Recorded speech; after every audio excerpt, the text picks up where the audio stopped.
Hello, everybody, and welcome to the side panel. I am your host, AJ, and this episode, I will be reviewing Venom, Let There Be Carnage. So, let's get going with that, shall we?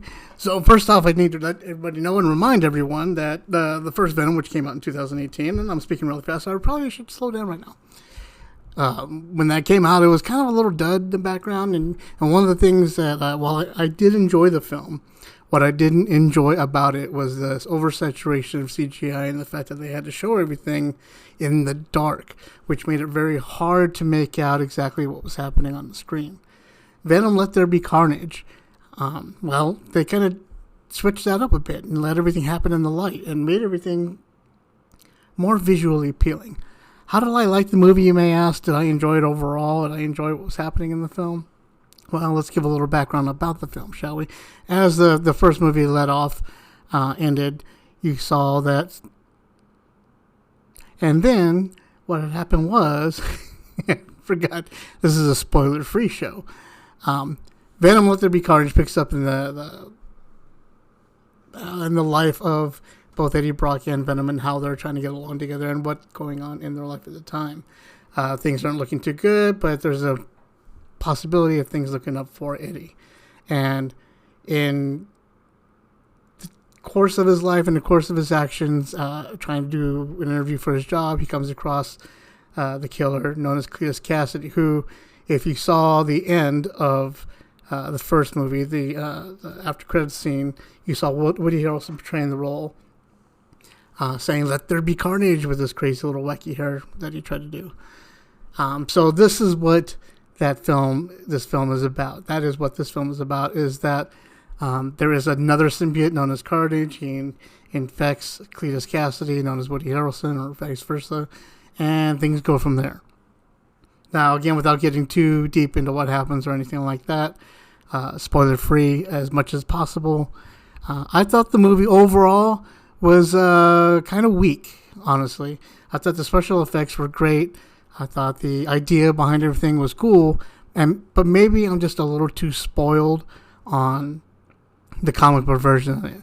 Or maybe I'm just looking for too literal of a translation. When I hear that Carnage is going to happen, I expect Carnage to happen.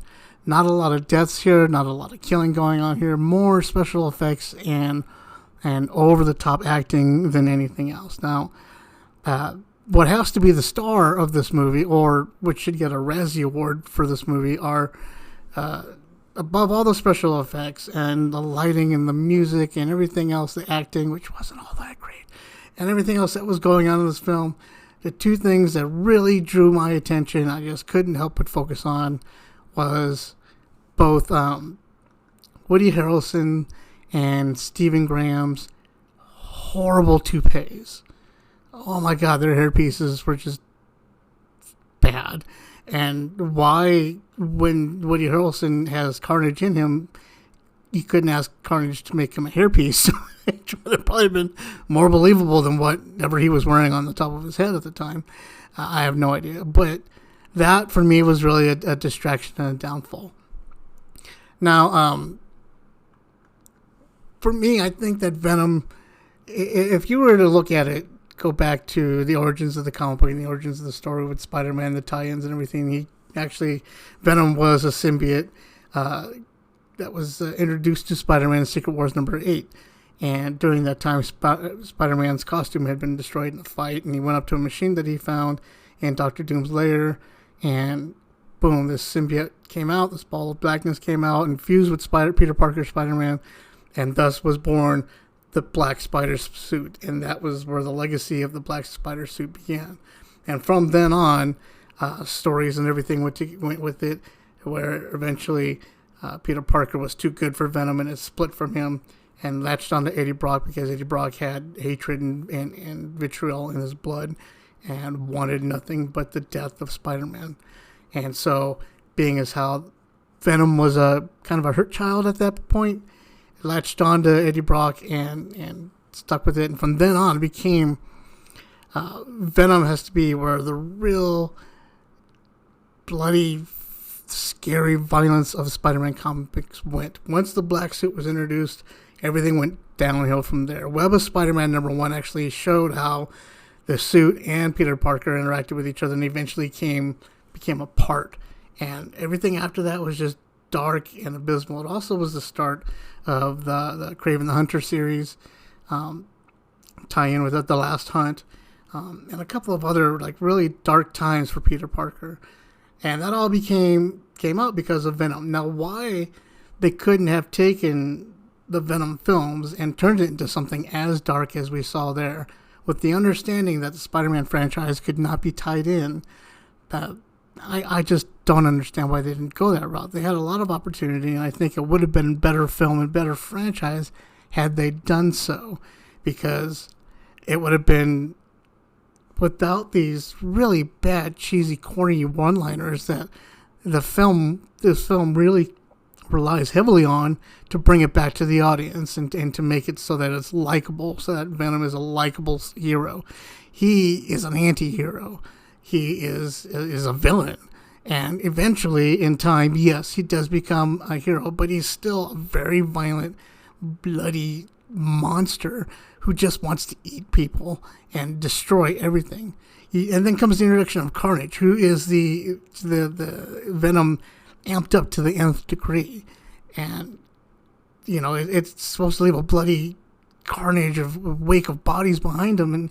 And what we get instead are one-liners and jokes and fuck that guy and stuff like this.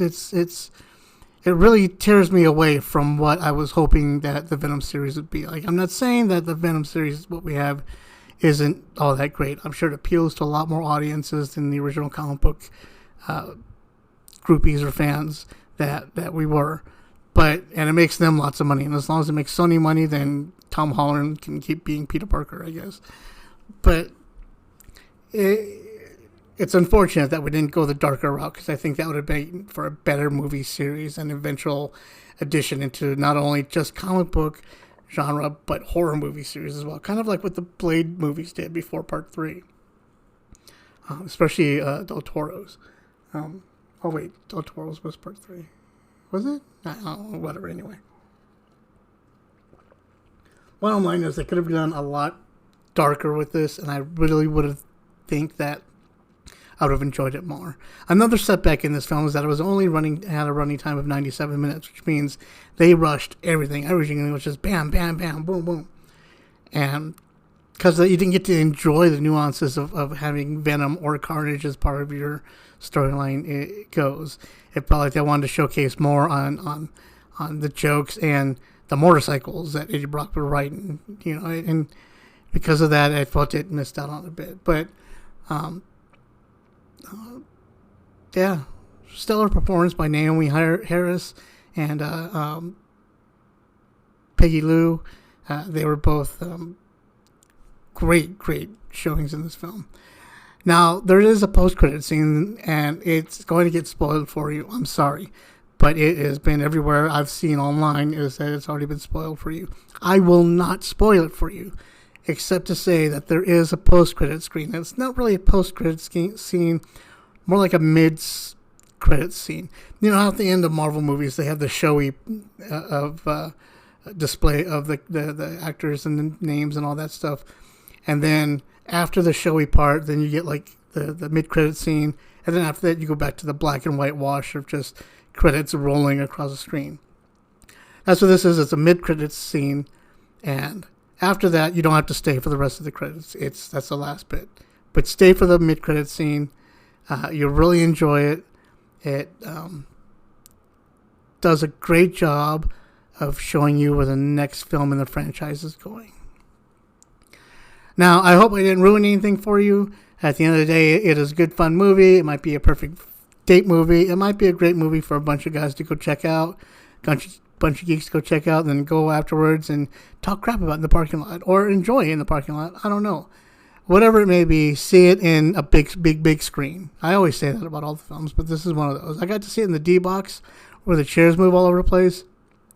Normally, I love that, but this was a mistake, because the chairs threw me all over the place every time Venom threw Eddie, or there was a crash or a smash, or any type of motorcycle riding or just any loud crashing noise that was thrown about in the seat. And this time it did not work for me.